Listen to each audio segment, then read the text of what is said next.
पहले आप हमारी ऑडियंस को बताइए, अगर सनातन वर्ड को डिफाइन करना हो तो सनातन का मतलब क्या है? सनातन शब्द का अर्थ है प्राचीन से भी प्राचीन और नवीन से भी नवीन। ओके। जिसका ना आदि है ना अंत है वो सनातन है। सनातन सदा से जो चला आया है वो सनातन। सदा से कब से? जब से सृष्टि का प्रादुर्भाव हुआ। सृष्टि का प्रादुर्भाव कब से हुआ? सृष्टि की उत्पत्ति कब से हुई? आधुनिक वैज्ञानिक बताते हैं कि लगभग 2 अरब साल पूर्व इस सृष्टि का आरंभ हुआ। अच्छा, जब सृष्टि का आरंभ हुआ, जब मनुष्य बने, जब इंसान आए, तो फिर इंसानों के लिए कोई संविधान तो होगा, कोई पुस्तक तो होगी। भारत 1947 में आज़ाद हुआ, तो आज़ाद ऐसे ही नहीं हुआ। आज़ाद होने से पूर्व इस भारत के नेताओं ने इसके संविधान का निर्माण किया कि ऐसा करोगे तो ऐसा होगा, वैसा करोगे तो वैसा होगा। नियमावली, जिसको बोलते हैं रूल्स, रूल बुक।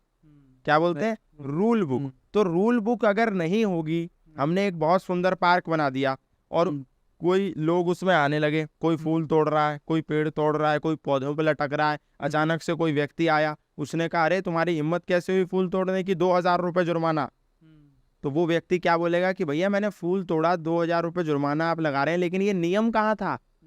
मुझे पहले बताते, यहाँ कहीं बोर्ड नहीं लगा था कि ये नियम है कि फूल तोड़ने पर 2000 जुर्माना। करेक्ट।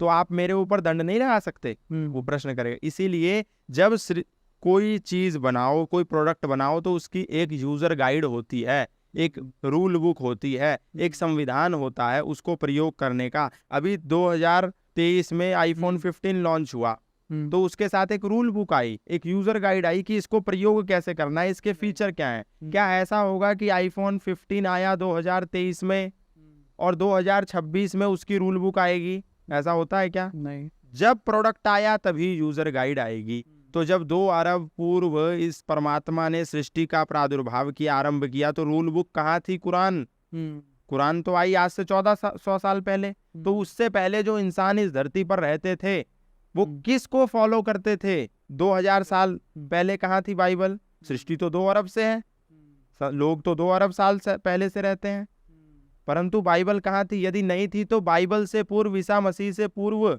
उनके बाप दादा किसको फॉलो करते थे? बौद्ध कहाँ थे? 3500 4000 वर्ष पूर्व नहीं थे ना। तो बौद्ध के माता पिता किसको फॉलो करते थे? 5000 साल पहले ना इस दुनिया में कोई मुसलमान था, ना कोई सिख था, ना कोई ईसाई था, ना कोई बौद्ध था, ना कोई यहूदी था, ना कोई पारसी था। तो क्या था?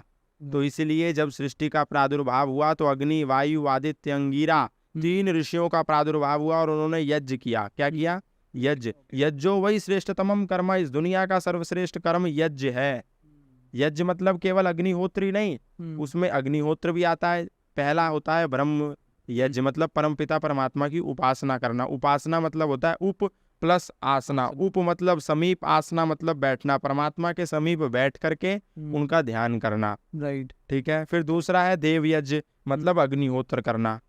अग्निर्वय देवानाम मुखम, जितने भी जड़ चेतन देव हैं उन सबको तृप्त करना अग्नि में आहुति डाल के। फिर उसके बाद है अतिथि यज्ञ, मतलब कोई घर में अतिथि आ जाए तो उसका सत्कार करना। फिर है मातृ पितृ यज्ञ, माता पिता की सेवा शुश्रूषा करना, जीते माता पिता की, मरने के बाद नहीं कि मरने के बाद हम उसका श्राद्ध कर रहे हैं, तर्पण कर रहे हैं, क्रियाकलाप कर रहे हैं, नहीं, जीते माता पिता। और अंतिम है बलि वैश्वदेव यज्ञ, मतलब जितने भी बेजुबान प्राणी हैं उन सब के लिए अपने भोजन में से एक अंश निकाल करके रख देना। तो यज्ञ किया सृष्टि के आरंभ में। किसने किया? ऋषियों ने किया, श्रेष्ठ आत्माओं ने किया, मानवों ने किया। और गिना कि आज हो गया पहला दिन, फिर दूसरे दिन किया, बोले दूसरा दिन, मतलब वो गिनते चले गए, गिनती चले गए। फिर एक साल हो गया तो बोला पहला संवत्सर, फिर दूसरा हो गया तो बोला दूसरा संवत्सर, फिर 10 साल हो गए तो इतना, फिर 20 साल, मतलब वो नोट करते चले गए। और आज भी वो गिनती, जब भी कोई यज्ञ होता है तो वो गिनती, पूरी गिनती चली आ रही है। आप बोलेंगे कहाँ गिनती चली आ रही है? तो कोई भी पंडित जी आपके घर में किसी की मृत्यु हो जाए या किसी का जन्म हो जाए, पंडित जी यज्ञ कराते हैं कि नहीं? राइट। आज भी 16 संस्कार, यानी प्रथम संस्कार गर्भाधान संस्कार और अंतिम संस्कार यानी अंत्येष्टि संस्कार, जब लकड़ी लगा करके अग्नि के सुपुर्द देह को, मृतक देह को सुपुर्द कर देते हैं शमशान में। यानी जन्म होगा किसी का, चाहे किसी की मृत्यु होगी, पंडित जी घर में आएंगे और यज्ञ कराएंगे। आपने भी जब अपने संस्थान का प्रारंभ किया तो यज्ञ कराया था? तो पंडित जी ने बोला कि जी आशीष जी हाथ में जल ले लीजिए और जल लेकर के एक संकल्प कीजिए। क्या संकल्प कीजिए? एको वृंदा षण्णवति कोटयो अष्टौ लक्षाणि त्रिपंचाशत् सहस्राणि चतुर्विंशत्याधिक शत संवत्सरे उत्तरायणे या दक्षिणायणे अमुक ऋतौ अमुक तिथि अमुक वासरे कृष्ण पक्षे कश्यप गोत्र उत्पन्ने स्वगृहे अहम देव यज्ञ क्रियते। बोला था कि नहीं बोला था? राइट, बोला था। स्वगृहे देव यज्ञ क्रियते बोला था, राइट, बिल्कुल बोला था। पर न आपने उनसे प्रश्न किया कि पंडित जी ये जो आपने संकल्प पाठ किया इसका अर्थ क्या है, और ना उन्होंने आपसे प्रश्न की मतलब बताने का प्रयास किया कि मैं बताता हूं कि ये क्या मतलब है। लेकिन प्रत्येक पंडित किसी भी यज्ञ अनुष्ठान में आएगा ये संकल्प पाठ अवश्य पढ़ेगा। अंत में फिर बोलता है जम्मू द्वीपे भरत खंडे आर्यवर्तांतर्गते मध्य प्रदेश प्रांते इंदौर जनपदे शेरपुर ग्रामे स्वगृहे देव यज्ञ क्रियते सुख शांति कामनार्थ, ऐसा बोलते हैं। राइट, परंतु इसका अर्थ क्या है? इसमें पूरी एक काल गणना है। काल गणना क्या है? एको वृंदा 1 अरब षण्णवति कोटयो 96 करोड़ 8 लक्षाणि 8 लाख 53 सहस्राणि 53,000 चतुर्विंशत्याधिक शत संवत्सरे 124 वर्ष फलानी तिथि फलाना दिन फलाना वार फलानी स्थान पर मैं ये यज्ञ कर रहा हूँ। क्या है ये? 1 अरब 96 करोड़ 8 लाख 53,000 124 वर्ष और 124वें वर्ष की ये तिथि ये दिन ये सप्ताह ये वार ये स्थान। ये क्या है? ये पूरी एक गणना 1 अरब 96 करोड़। आधुनिक विज्ञान क्या कहता है? लगभग 2 अरब। और 1 अरब 96 करोड़ क्या हो गया? लगभग 2 अरब। ये सिद्ध करता है कि सनातन धर्म तब आया जब ये सृष्टि का प्रादुर्भाव हुआ। मतलब यूजर गाइड जो वेद है, क्या करना चाहिए क्या नहीं करना चाहिए, जो वेदों का सिद्धांत है, ये सृष्टि के आदि में आया। सृष्टि के साथ मनुष्य को 1000 साल बीत गए। पहले वो अंधे घूमते रहे, उनको पता ही नहीं था कि क्या करना है, और अकस्मात एक खुदाई आसमान से किताब उतर गई और हमने बोला ये है अल्लाह मियाँ का फरमान, ऐसा नहीं है। ये है यीशु मसीह का संविधान, ऐसा नहीं है। जब परमात्मा ने सृष्टि बनाई तभी दुनिया को ज्ञान दिया। तो इसीलिए सनातन धर्म जब से सृष्टि है तब से है। ये मैं नहीं कह रहा, ये पूरा प्रूफ मैंने आपको दे दिया। राइट। आपको क्या लगता है कि ये सब जो अलग अलग धर्म पंथ बने तो ये क्यों बने? इनका रीजन क्या था? रीजन क्या रहा है? स्वार्थ की पूर्ति के लिए।